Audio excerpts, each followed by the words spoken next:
Shalom, Hadavar students. Welcome to our next session in the first regathering, Zionism and the modern state of Israel. We're in session 18 right now, dealing with Israel present. So as is our custom, let's go ahead and review session 17. In session 17, we began in 1977 with the Likud coming to power, which was quite a switch from the labor-dominated government. President Anwar Sadat then made it known that he would like to come to Israel and discuss peace talks and the return of the Sinai.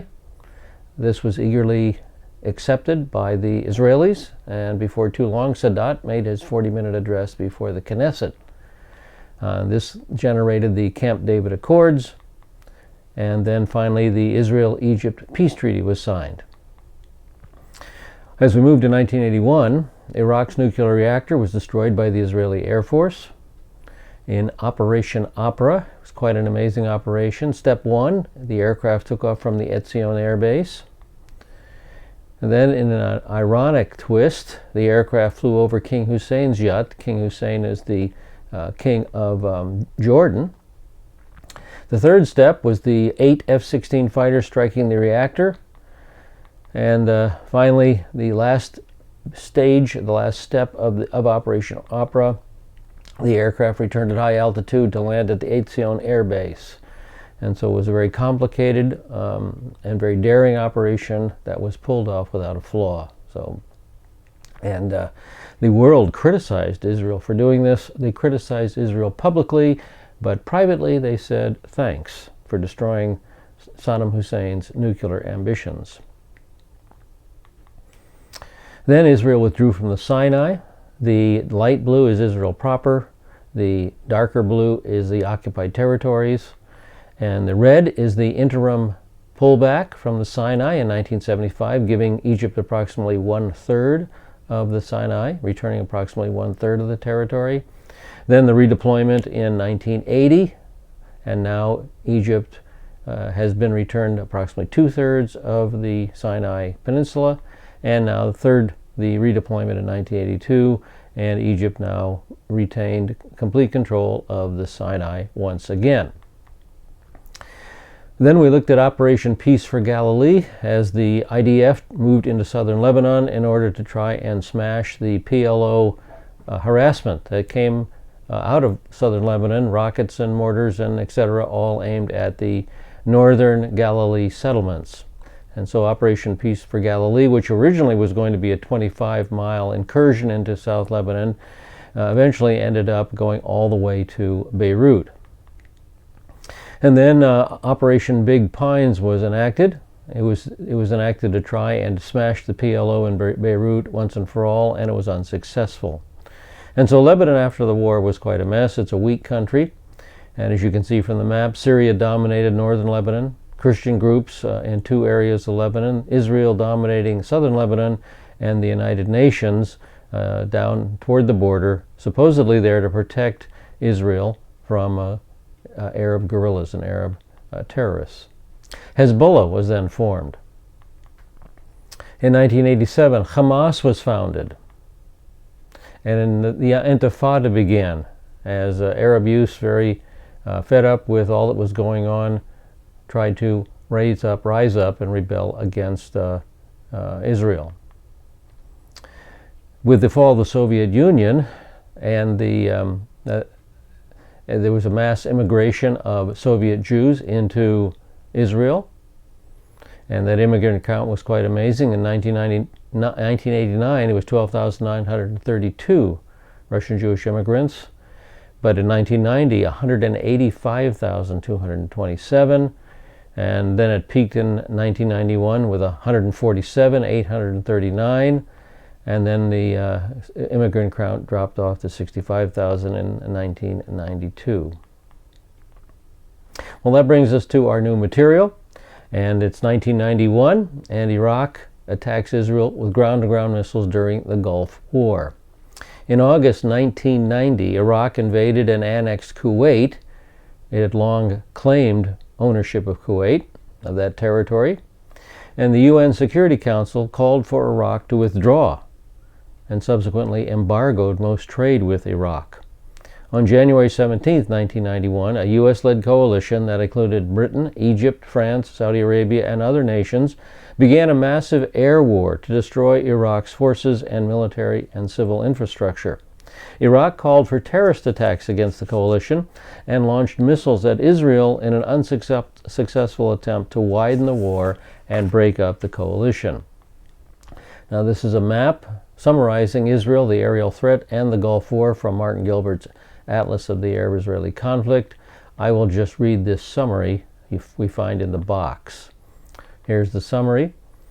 Israel's small size, her proximity to Arab states that since 1948 have refused to make their peace with her, made her particularly vulnerable to air and missile attack.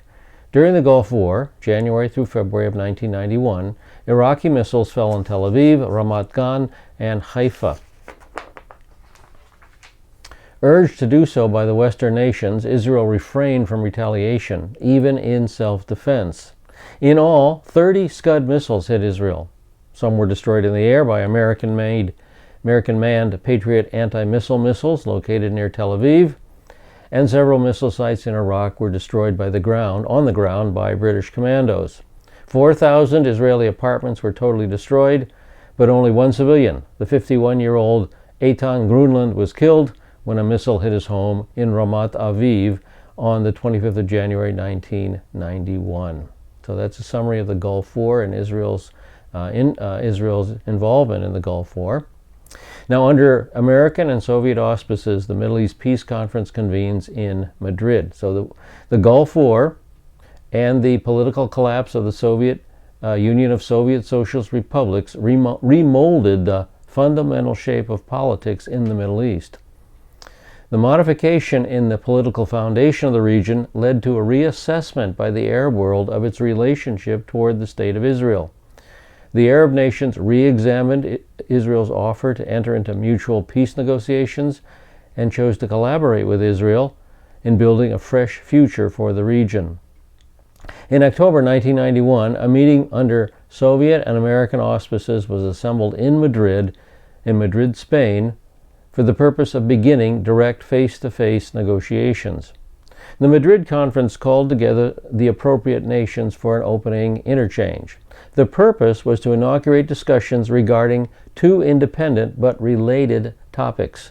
Number one, there were two-party discussions, and number two, there would be collective discussions. The conference was simply an opening forum for all the participants. The Madrid Conference had no power to force solutions or to prohibit agreements of any sort. The two-party talks were geared to the resolution of conflicts in the past, and the collective talks were aimed at developing the region for the future. Now, as a result of the Madrid Conference, direct discussions between Israel, Syria, Lebanon, Jordan, and the Palestinians began on November 3rd, 1991. And these talks boiled down to 4 independent sets of two-party negotiations. So here's a summary of the two-party talks. The purpose of the bilateral negotiations, the two-party talks, is to resolve the conflicts of the past. The goal of the talks with the Arab states is to conclude bilateral peace treaties, and the talks with the Palestinians are aimed at achieving a settlement in 2 stages over 5 years. And so here's a chart of the two-party talks. The talks between Israel and Lebanon did not yield a peace treaty. There's no peace treaty even today. The talks between Israel and Syria did not result in a peace treaty. The talks between Israel and Jordan did result in a peace treaty on October 26, 1994. The talks with the Palestinians in Israel did result in a transitional self-government that was supposed to be in existence for 5 years, and then permanent self-government arrangements would be discussed. So that's a summary of the two-party talks. Now, the collective talks, the purpose of the multilateral talks is to build the Middle East for the future. Issues of regional concern are discussed in a forum that fosters cooperation and builds confidence between the parties. And there are 5 work groups were designated: a work group about water, one about environment, one for arms and security, another discussing economics, and finally a discussion of the refugees. All right, let's move to 1992. Diplomatic relations are established with China and India. Israel establishes these diplomatic relations. And a new government headed by Yitzhak Rabin of the Labor Party is brought into office. The Labor Party of Yitzhak Rabin won a clear victory in elections held June 23, 1992. Rabin called for peace and reconciliation with Israel's Arab neighbors. Now, this would be a good time. If you have not viewed it, it would be a good time to view Israel, A Nation is Born, Part 5, dealing with the years 1973 to 1991 by Abba Eban, Israel's former foreign minister. This would be a good time to review or to watch that video. All right, let's move to 1993. Israel and the PLO signed a Declaration of Principles on interim self-government arrangements for the Palestinians. Ongoing peace talks produced historic agreements between Israel and the Palestine Liberation Organization in September of 1993. It's often called the Oslo Accords. The PLO recognized Israel's right to exist, and Israel recognized the PLO as the representative of the Palestinians. The two sides then signed on September 13 an agreement for limited Palestinian self-rule in Gaza and the West Bank, beginning with the city of Jericho. Here's a picture of Rabin and Arafat shaking hands, signing the agreement under the auspices of President Clinton in the center there. So the agreement was known as the Israeli-Palestinian Declaration of Principles, the DOP. And it was to be implemented in two stages. Again, stage 1, interim self-government arrangements, and stage 2, permanent status arrangements. The next day, Israel and Jordan signed a framework intended to pave the way for a future peace treaty.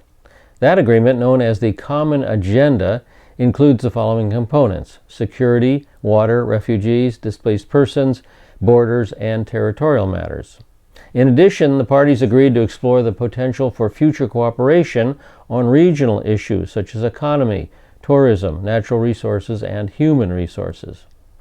Since the Madrid conference, talks between Israel and Syria have been carried out, and Israel has stated that she's willing to consider an element of withdrawal on the Golan Heights in the context of a peace settlement.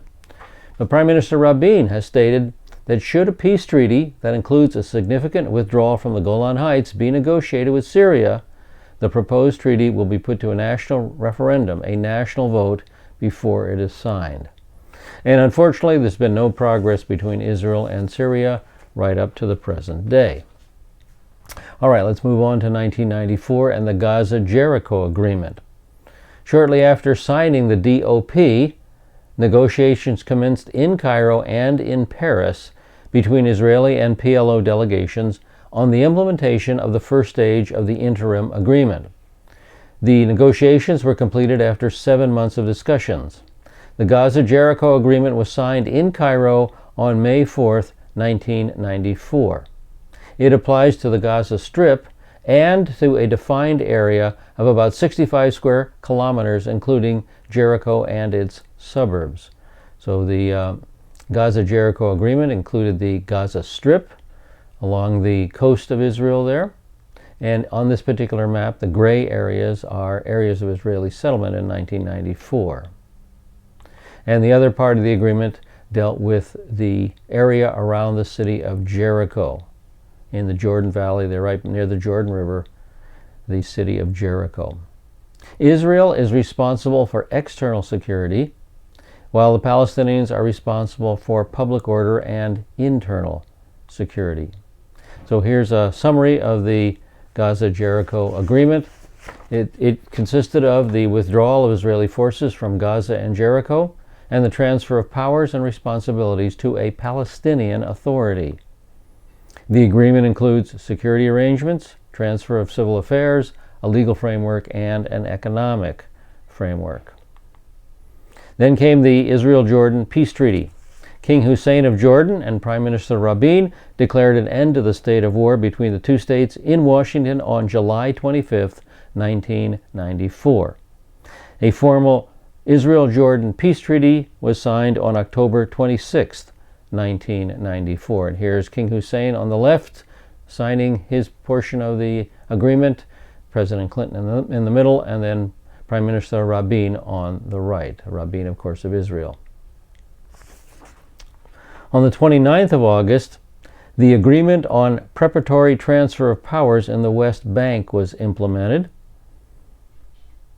And here is a summary of this agreement on preparatory transfer of powers.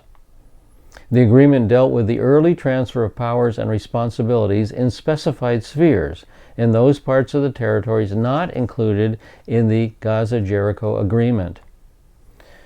The areas included were education and culture, health, social welfare, direct taxation, tourism, and other spheres as agreed. All right, 1994, the next year. First thing on the agenda is the Nobel Peace Prize. Amid caustic criticism, the 1994 Nobel Peace Prize was awarded to Prime Minister Yitzhak Rabin, Foreign Minister Shimon Peres, and PL leader Yasser Arafat. And here's a picture of the three men receiving their Nobel Peace Prize. I don't think anybody argued with a peace prize for Peres and Rabin. I think the caustic criticism centered around, if I remember right, centered around Yasser Arafat, who was one of the most brutal and ruthless of terrorists leading the PLO. But anyway, the Nobel Peace Prize was awarded to him. Now we come to 1995 and Hamas and the peace process. Now the path toward peace has been painful for Arab and Israeli alike.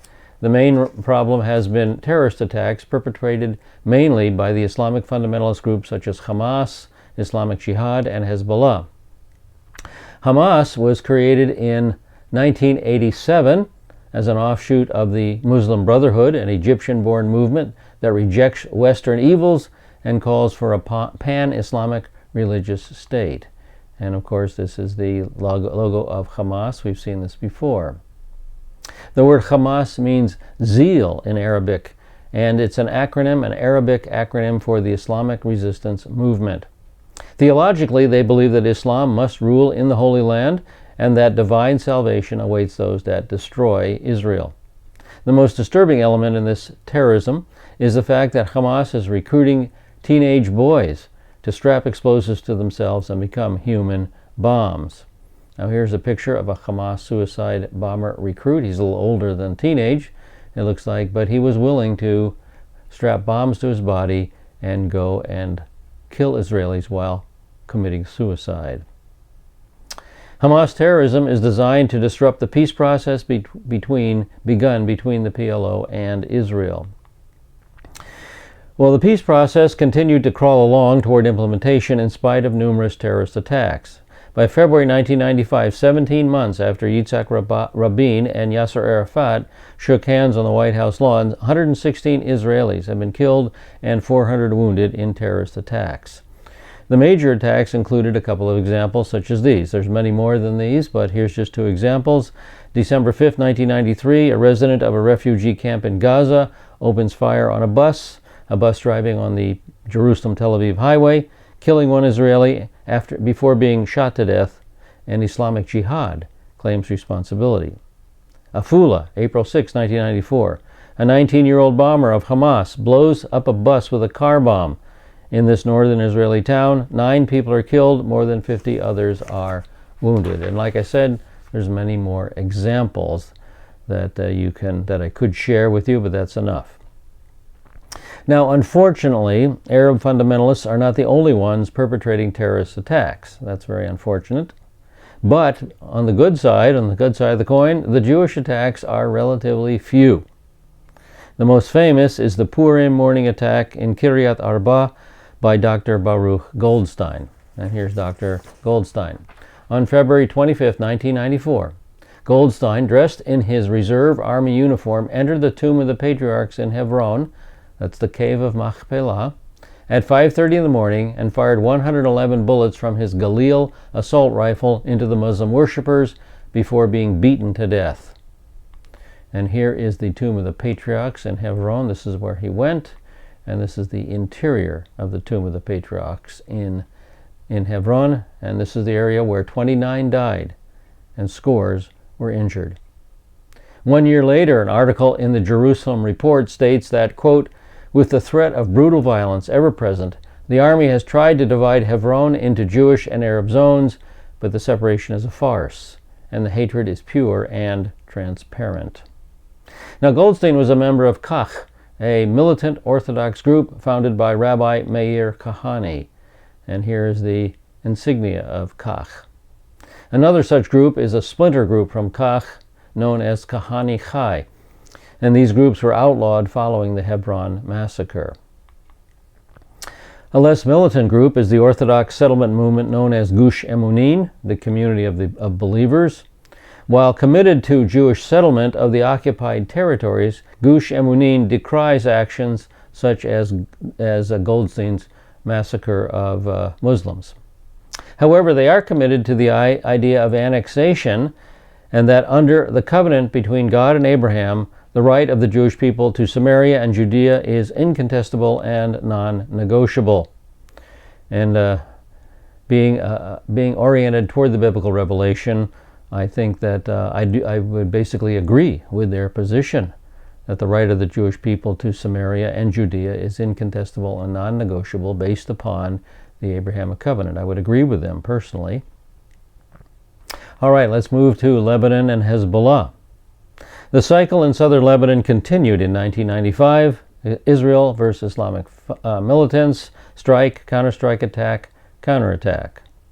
The fundamentalist group most responsible is Hezbollah. Hezbollah consistently rockets the northern Galilee targets, especially the town of Kiryat Shmona. And on the left we have the map with the box surrounding northern Israel, and then on the right that box is enlarged, and here is Kiryat Shmona to the very, very north in the territory of Israel, way up in the panhandle of northern Israel. It's tucked up right against the Lebanon hills to the left, to the west. And here is an overview of Kiryat Shmona from those Lebanon hills, and you can see what a tempting target it is. It's so easy to lob rockets or mortars into the town from the high ground. All right, let's discuss Russian immigration a little bit. Russian immigration has slowed to a fraction of its early 1990s heyday. According to an article in the November 17, 1994 issue of the Jerusalem Report, the current Russian trend is to create a prosperous, assimilated, and generally non-Zionist community. Although the Jewish immigration continues, both to Israel and America, most Russian Jews plan on staying put, and economics is the key factor. Staying means living in a society in which anti-Semitic expressions occur, but Russia's Jews seem willing to accept that. All right, let's take a look at the West Bank. In 1995, the Rabin government was planning a $276 million separation line between Israel and the West Bank. After last January's suicide bombing at the Beit Lid Junction, Rabin declared that he wanted to curb the Hamas and Islamic Jihad terrorists by putting up a fence to separate Israel proper from the West Bank. The new separation line is set to run along the same route as the old 1967 Green Line, although without redividing Jerusalem. The plan has been prepared and awaiting the green light from Rabin for implementation. In the words of the Jerusalem Report correspondent Leslie Susser, it sounds suspiciously like a border. The Oslo II agreement is signed in the White House. This is from the Jerusalem Report on October 19, 1995. Over a year behind schedule, after a week's round-the-clock talks, Foreign Minister Perez and PLO Chairman Arafat finally completed the Oslo II Accord on September 24th. Under the deal, signed at the White House on September 28th, Israel will pull out of all West Bank cities in the next 6 months, with the exception of Hebron, where a small army presence will remain to safeguard settlers. It will also hand civil control of 450 Palestinian towns and villages to Arafat's Palestinian Authority. Early next year, the Palestinians are to hold elections for an 82-member governing council. Within 2 months of the Council's inauguration, the PLO is obligated to excise anti-Israel clauses from its covenant. Israel also agreed to the phased release of Palestinian prisoners and to Palestinian control of the West Bank holy places, with the exception of Hebron's Cave of Machpelah, Joseph's tomb in Nablus, and Rachel's tomb in Bethlehem. Now, during the signing ceremony, Prime Minister Yitzhak Rabin commented, "We are not retreating, we are not leaving, we are yielding, and we are doing so for the sake of peace." So the agreement effectively ends Israel's 28-year occupation of West Bank cities, though it technically leaves Israel in at least temporary control of over 3/4 of the territory. No less critically, it makes territorial compromise between Israelis and the West Bank Arabs, inevitable. So here's a map of the Oslo II agreement. Area A in the red indicates the Palestinian cities. Area B in the brown indicates Palestinian villages. And then Area C indicates Israeli settlement, military areas, and state land. So Israel is still retaining, at least temporarily, control over the vast majority of the land on the West Bank. Now, just a summary of the Oslo Accords, the interim agreement, Oslo II, whatever you want to call it. It's a comprehensive agreement on the transfer of powers and responsibilities in the West Bank and Israel to an elected Palestinian Council as follows. In December 31st, 1995, the IDF redeployed from the West Bank populated areas, the cities and villages in the West Bank. Now, what has been happening? I'd like us to think about what we've looked at previously and earlier sessions. What was happening to Israel? Well, this was the area originally allocated for a Jewish national home in San Remo in 1920. This whole area is Palestine. This whole area is to become the Jewish national home. However, Great Britain then divided the mandated area up during the years of 1921 to 1923, and everything to the east, on the east bank of the Jordan River, was now designated as Transjordan and given to the Hashemite king Abdullah, of the Hashemite Arab tribe. So this now became Transjordan, known today as Jordan. Therefore, everything on the west bank of the Jordan River was now designated as Palestine. So this was to be the new Jewish home, the homeland for the Jews. Then came the Peel Partition Plan of 1937, and the Peel Partition Plan recommended that the Jewish national home be limited to the coast and the Galilee.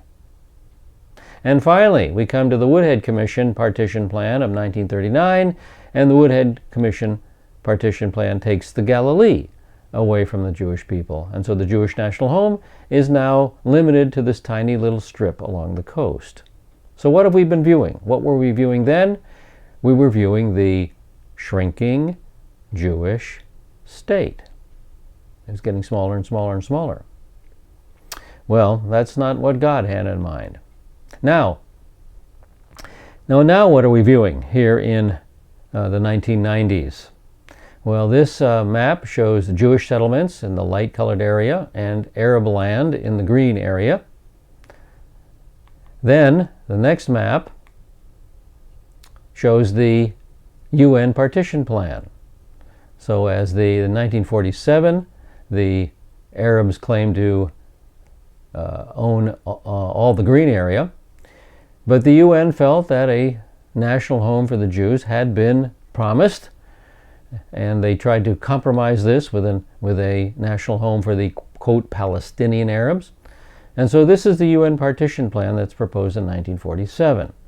And you'll notice that Jewish territory has increased by quite a bit, and that the Arab-Palestinian territory has shrunk by quite a bit. All right, let's move on to our next map. The next map is the map of the Holy Land, the map of Israel after the War of Independence. After the 1948 8 War of Independence, Israeli land had increased by quite a bit, and Arab Palestinian lands had shrunk by quite a bit. And now we come to the final map, which is the Oslo Peace Accords. And notice that in the West Bank, Palestinian land is beginning to disintegrate, and Arab land and Israeli land is beginning to continue to increase. So what do we have now? What are we looking at now? We're looking now at the shrinking Palestinian state. Basically, this seems to be an example of, I will curse those that curse you, curse for cursed in kind. You tried to shrink my people's country out of existence. Well, I'm going to shrink the Arab people's country out of existence. Interesting, huh? All right, Prime Minister Yitzhak Rabin is assassinated. Shimon Peres becomes acting Prime Minister. Now, the peace process championed by Prime Minister Yitzhak Rabin generated intense opposition in Israel. Those opposing his policies condemned him for nearly 2 years prior to the assassination. For example, September 7, 1993, tens of thousands protest autonomy accords at Rabin's office. The banners read, "Wanted for treason, Yitzhak Rabin and Shimon Peres." October 1993, American pro-peace group Project Nisham receives death threats against Rabin. One reading, "Kill Rabin, murderer of the Jews." 1995, a rabbinic curse is placed on Rabin and calls for the angels of destruction to kill him. The curse expires in early November 1995. October 5th, 1995, thousands demonstrate in Jerusalem against Oslo II with effigies of Rabin in a Nazi SS uniform. Likud leader Netanyahu addresses the crowd, which chants, "Rabin is a traitor." On Saturday evening, November 4th, 1995, there was a Peace Now rally at Tel Aviv's Kikar Malchei Yisrael, the King of Israel Square. It was packed with 100,000 well-wishers of the peace process. Yitzhak Rabin was there with Foreign Minister Shimon Peres and other Labor Party leaders. Rabin, in obvious pleasure with the size and mood of the crowd, sang a song entitled Song of Peace with a leading Israeli singer at the close of the event. He had never sung in public before, which is an indication of how good he felt. Rabin left the platform and headed toward his motorcade. As he walked down the steps of the Tel Aviv Municipality building to enter his official car at 9:50 p.m., he was felled by the assailant, who fired 3 shots at point-blank range. His wife, Leah, was walking beside him but was not hurt. However, one of his bodyguards was also hit. His bodyguards then pushed Rabin into his car and rushed him to the nearby hospital, where he was immediately taken to surgery. Rabin was hit in the back and chest by 2 dum-dum bullets shot at point-blank range. At 11:15 p.m., he was pronounced dead by the doctors, who could not revive him. When it became apparent that the assailant was Jewish, this sent shockwaves through the Jewish world. And here is the Tel Aviv Municipality building with the King of Israel Square in the foreground, where the peace process supporters were all gathered. And here is the area where the assassination occurred. You can see the steps which Rabin descended to get to his car. And then the area of the assassination is now a memorial. These rocks, these boulders in the memorial, symbolize the earthquake that occurred when it was learned that a Jewish man had assassinated a Jewish prime minister. And here is the memorial plaque on one of the stones. It reads, "Here at this spot on November 4th, 1995, Israel's Prime Minister and Minister of Defense Yitzhak Rabin was murdered. Peace shall be his legacy." Now, the confessed assassin was Yigal Amir, a 27-year-old law student from Bar Ilan University. Police said that he had no criminal record and was known to be a supporter of right-wing policies. He did belong to the Jewish extremist group Eyal, the acronym for Avenging Jewish Organization, which took credit for the assassination. Nevertheless, Amir told interrogators that he acted alone and that he had received instructions from God to kill Prime Minister Rabin. Amir also said that he did not regret his deed, which he said was planned for some time. He confessed that he tried to get close to Rabin on 2 other occasions, but he was armed then but failed in his attempts. He further revealed that he had planned to kill Foreign Minister Shimon Peres and said, "If both Peres and Rabin had gone down the steps at the same time, I would not have hesitated to kill them both." World leaders, including Arab leaders, sent immediate condolences. Notables from 86 nations came to Israel for the funeral, with 22 presidents and 25 prime ministers in attendance. Both King Hussein of Jordan and Hosni Mubarak of Egypt attended and spoke at the funeral. Up to now, they had both refused to come to Jerusalem. On November 5, 1995, some 1 million people filed past Rabin's coffin to pay their respects. And here is the grieving family at the funeral. And looking across Rabin's coffin, we see the assembled dignitaries. Easily visible is President Clinton. And here is Hosni Mubarak of Egypt.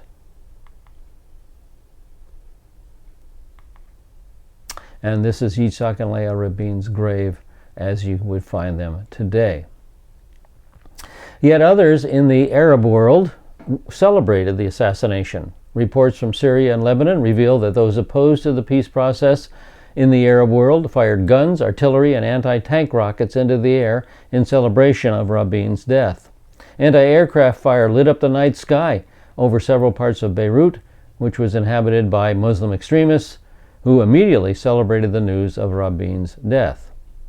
The new head of the Islamic Jihad group, Ramadan Abdullah, said of Rabin's assassination, "I do not regret the death of the foremost head of terrorism in the world. What of it if the world loses one of its killer criminals?" Really kind of ironic for the leader of Islamic Jihad to use that kind of language. Palestinian Liberation Organization leader Yasser Arafat did not attend the funeral after Palestinian and Israeli officials had told him that his presence in Jerusalem would provoke security problems.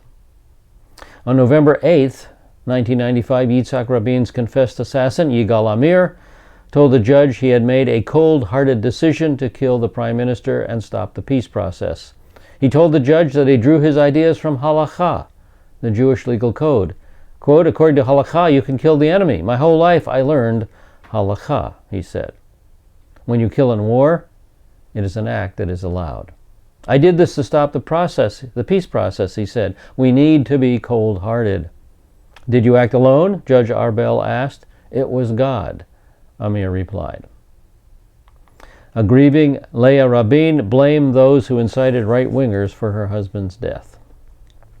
At week's end, Israeli police had arrested 8 suspects in connection with the killing. Still, militants from the right appeared uncowed by the clampdown. In one incident, 2 Jerusalem yeshiva students were sentenced to 6 days in jail for trying to desecrate Rabin's grave. Both spat on it, and police said one appeared to be preparing to urinate on it. All right, Shimon Peres. Shimon Peres was chosen acting prime minister by the Israeli cabinet November 5, 1995.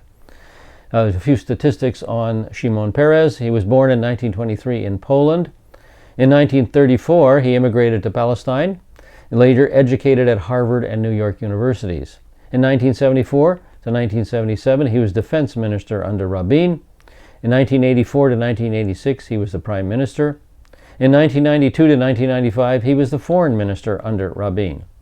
In 1994, he shared the Nobel Peace Prize with Rabin and Palestinian leader Yasser Arafat for efforts to end to forward Israeli-Palestinian reconciliation. Then on November 20th, 1995, U.S. News & World Report printed the following assessment. Ehud Barak, Israel's interior minister, is a former chief of staff of Israel's military. He's a Rabin protege and Israel's most decorated soldier. He's likely to be a prime player in any new labor government. And this is an accurate assessment we shall soon see. All right, 1996, for the first Palestinian elections, Arafat elected president.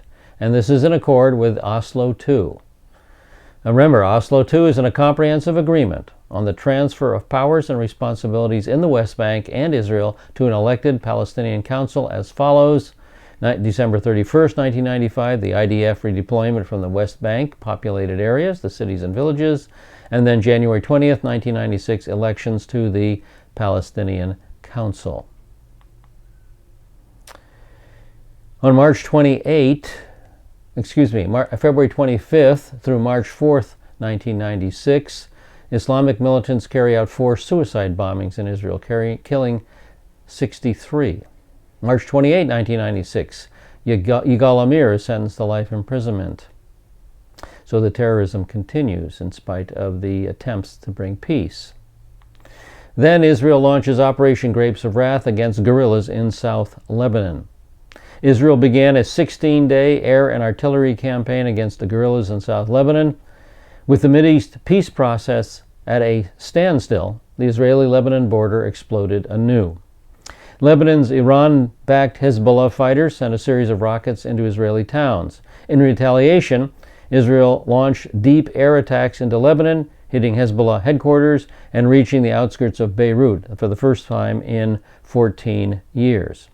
Prime Minister Shimon Peres never clearly spelled out the objectives of the operation, and here is a representative picture of artillery involved in Operation Grapes of Wrath. However, the idea was clear: to use Israel's overwhelming military and technological superiority to apply precise and selective force in Lebanon until Syria, the dominant power, was compelled to curb the guerrillas of Hezbollah, also known as the Party of God, return to the negotiating table. But scores of deaths of Lebanese refugees in the UN base at Qana in southern Lebanon under Israeli artillery barrage abruptly turned things upside down, and Hezbollah remains intact. On Friday, April 26, 1996, Israel, Syria, and Lebanon agreed to a written set of understandings to stop 16 days of rocketing and shelling in northern Israel and in southern Lebanon. The agreement, designed to protect civilians on both sides of the border, is unsigned, although simultaneous public announcements were made by agreement in Israel, Lebanon, and Syria. Warren Christopher was the United States Secretary of State at that time. Warren Christopher, who spent 7 days shuttling between the parties, made the announcement in Israel standing next to Prime Minister Shimon Peres, who is in the midst of a fierce election campaign. So the Palestinian parliament in exile votes to revoke sections of the charter calling for Israel's destruction. For more than 31 years, the charter of the Palestine Liberation Organization called for Israel's destruction. On April 24, 1996, the fight was officially ended. Without debate, the Palestinian parliament in exile voted 504 to 54 to revoke parts of the charter that call for armed struggle against Israel and the liberation of Palestine. Israeli Prime Minister Shimon Peres said if the PLO did not strike the anti-Israel parts of the charter, he would postpone the opening of the final status talks negotiations in the peace process that were scheduled for May 4th. The charter had lost much of its force when Arafat signed the Oslo Agreement at the White House in September of 1993, ending decades of virtual war between the PLO and Israel. But Israel insisted the process could not be complete until the charter was amended.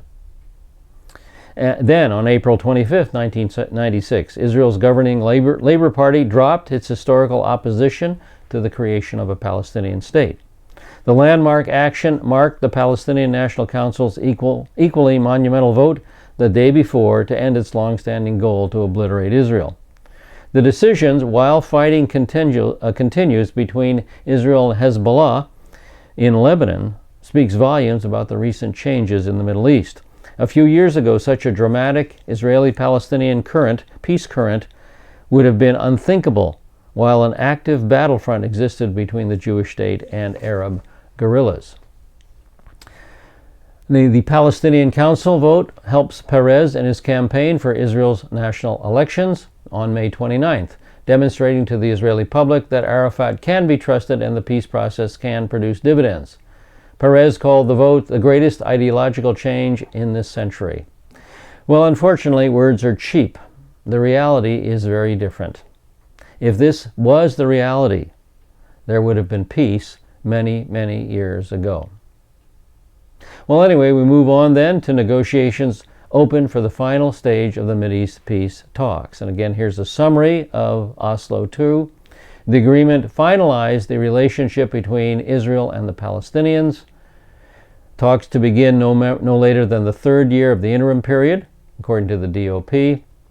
The issues would be Jerusalem, refugees, settlements, final borders, security arrangements, and economic questions. Well, the right-wing Likud party under Benjamin Netanyahu narrowly defeats Peres in the election to become prime minister. After Yitzhak Rabin's assassination, and here is Prime Minister Benjamin Netanyahu, after Yitzhak Rabin's assassination, Peres moved forward as acting prime minister. In the election polls, he led Likud's Benjamin Netanyahu by a whopping 30%. Had he called for immediate re-elections, with the right still disgraced by the murder, he surely would have won. The terror attacks of late February and early March shattered public confidence in the peace process and destroyed his lead. At the onset of April's Operation Grapes of Wrath in Lebanon, Peres led Netanyahu by 11%. After the army's accidental bombardment of Kfar Kana, which left 100 Lebanese civilians dead, the lead shrank to 3.7%. By May 12th, the momentum was with Netanyahu, and by the 9th, Bibi was leading in the Jewish electorate by 4%. The TV debate between Peres and Netanyahu 2 nights before the election is now viewed as the final nail in the Peres coffin. Peres didn't want to debate Netanyahu. It was an encounter his gut instinct told him to duck. But he acceded to his aide's opinion that staying home would be a worse alternative. Tired and underprepared, he was comprehensively outperformed by a vigorous and focused opponent. So the peace talks and the pullout from Hebron then resumes. Israel and the Palestinians revived peace talks on December 16, 1996, regarding Israel's long overdue pullout from Hebron, despite tensions over Israel's decision to pump more money into West Bank settlements. All right, 1997. The modern Zionism movement is 100 years old. 1997 is considered the year of Zionism's centennial. Zionism was considered to be 100 years old, measured from the first Zionist Congress in Basel in 1897. As we enter the centennial year, the Jewish community was, as usual, involved in a debate. The debate, is Zionism over? Have we entered the post-Zionism era? Some said no, others said yes, others said maybe. You get 3 Jews together, you get 4 opinions. Is Zionism dead? Well, you define it, you be the judge. Well, this is a good place to review earlier material that we talked about. So if you define Zionism, please define it from a biblical base. All right? Let's take a look at that material we looked at earlier.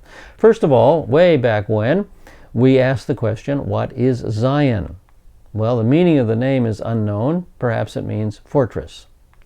But originally, Zion was the southeastern hill south of the city of David, in between the Kidron Valley on the east, the southeastern hill between the Kidron Valley on the east and the Tyropoeon Valley on the west. This originally was Zion. Now here's another map of the territory. Here's the Tyropoeon Valley on the west, and we have the Kidron Valley on the east. And in between the two is the lower city, or Zion, David's city. Now there's another valley that runs around Jerusalem on the south and west, known as the Valley of Hinnom. And observers have noted that these 3 valleys running through and around Jerusalem makes it look as though Jerusalem has been stamped with the letter Shin. And this is the letter Shin in the Hebrew alphabet. The left-hand stroke and the base represented by the Valley of Hinnom, the center stroke representing the Tyropoeon Valley, and the right-hand stroke representing the Kidron Valley. Now, what's the big deal about this? Well, the big deal about this is the word Shaddai begins with the letter Shin. Shaddai means the word Almighty. It's a name for God, El Shaddai. And so Shin has become a symbol of God. It's a symbol of God. And so the symbolism here is that God has stamped his imprint on Jerusalem and the Holy City. And here's another picture of the city of David. Here we have the Kidron Valley on the east and the Tyropoeon or Central Valley on the west. And in between is a drawing of Mount Zion, the city of David. That's why I chose this drawing. It shows you the town in place. And to the north is Mount Moriah. This is where Jerusalem would expand, and this is where the temple would be located. Okay, so what is Zion? Originally, the southeastern hill. Then, over time, the definition of Zion was expanded to include the Temple Mount. Later, eventually, all of Jerusalem was included in the definition of Zion. And then all of Judah. And eventually, in some areas, all the Jewish people are included under the term Zion. Now, let's make a distinction between biblical Mount Zion and modern Mount Zion. Now, this is the Tyropoeon Valley running through the city. Biblical Mount Zion lies to the east of the Tyropoeon Valley, but modern Mount Zion lies to the west of the Tyropoeon Valley. Its ancient name was the Upper City. And you can easily spot modern Mount Zion today because there are churches located on the top of it. So this is modern Mount Zion in contrast to biblical Mount Zion. So what is Zion? We've answered that question. Now, what is Zionism? Well, there's a lot of opinions regarding what Zionism is. If you go to the website here, Jews Not Zionists, you'll see that Judaism, they say, is opposed to Zionism. And here's some remarks by their rabbis. Rabbi S.R. Hirsch says, the Torah forbids us to strive for the reunion or possession of the land by any but spiritual means. And since there's a lot of secular involvement in modern Israel, the rabbi does not feel that the state of Israel is valid. Rabbi S.D. Schneerson said, not via our desire did we leave the land of Israel, and not via our power will we come back to the land of Israel. God alone, the Messiah alone, will bring us back to Israel. So the state of Israel is invalid. Rabbi C. Soloveitchik, Zionists want a state in order to make Jews into heretics. So Zionism is a heresy. And finally, Rabbi V. Soloveitchik, the Zionists have attacked the center point of Judaism, the land and the holy city.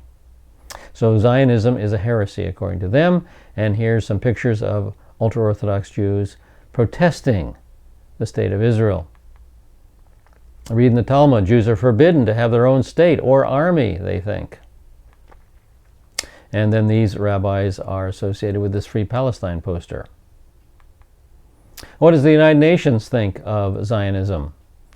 Well, let's take a look at United Nations General Assembly Resolution 3379, passed on November 10, 1975, repealed in 1991. The resolution states, the General Assembly, recalling its Resolution 1904, and recalling also that in its Resolution 3151G, and taking note of the Declaration of Mexico, and taking note also of Resolution 77, and taking note also of the Political Declaration, determines that Zionism is a form of racism and racial discrimination. And I'm afraid, even though that was repealed, I think many United Nations General Assembly countries still feel the same way. What about anti-Semitic Christians such as Stam Rittenhouse in his book For Fear of the Jews? He writes, during this period between the first and second coming of Jesus Christ, a satanic counterfeit, political Zionism masquerading as the state of Israel will be established. That's his opinion. What about the Palestinian Charter? Section 22, Zionism is a political movement organically associated with international imperialism and antagonistic to all action for liberation and to progressive movements in the world. It is racist and fanatic in its nature, aggressive, expansionist, and colonial in its aims, and fascist in its methods. So, Zionism from the world's perspective, well, it's a forbidden heresy, or it's racism, or it's a satanic counterfeit, or it's a vicious political movement. Well, that's the world's definition of Zionism. I would like to share with you a biblical definition of Zionism. This has been developed by Dr. Arnold Fruchtenbaum of Ariel Ministries. Definition: the word Zionism describes a feeling. Zionism is an expression of the longing and yearning that the Jewish people have had in the past and still have for their homeland. As soon as any Jew expressed a desire to go back to his land, he was expressing Zionism. And this is borne out by sections of Scripture such as Psalm 137, verses 1 through 6. By the rivers of Babylon, there we sat down and wept when we remembered Zion. Upon the willows in the midst of it we hung our harps. For there our captors demanded of us songs, and our tormentors mirth, saying, "Sing us one of the songs of Zion." So Zion is mentioned twice in these verses. Continuing, "How can we sing the Lord's song in a foreign land? If I forget you, O Jerusalem." Now notice, Jerusalem and Zion are parallel statements here. "If I forget you, O Jerusalem, may my right hand forget her skill, may my tongue cling to the roof of my mouth, if I do not remember you, if I do not exalt Jerusalem above my chief joy." So you can see the emotions, the longing of the Jewish writer to return to Zion, to return to Jerusalem. Notice the parallelism. Zionism mentioned twice at the beginning of the psalm, and Jerusalem mentioned twice toward the end of the section. So Zionism is the Jewish longing and yearning for our homeland. Nothing more and nothing less. Well, I don't have much time left. Let's just make one more comment here. Agreement initialed, pullback from Hebron is finally instituted. And let's review Oslo II again. It's a comprehensive agreement on the transfer of powers and responsibilities in the West Bank and Israel to an elected Palestinian council as follows: election to the Palestinian Council, redeployment from Hebron. Alrighty, well, I'm kind of running out of time here. Let's see how far I should go. Well, I think that our next section, dealing with Ehud Barak becoming the leader party head, and following information, is a little longer than I have time for. So let me go ahead and draw our, well, I have a couple of minutes. No, let me go ahead and call it quits right here, and we'll pick it up our next session with Ehud Barak becoming the Labor Party head of the government, of the Labor Party in Israel. So again, thanks so much. We always are grateful and happy that you've become our students. Thanks you for joining us for this session. We hope to see you next session. Lahitraot. Lahitraot.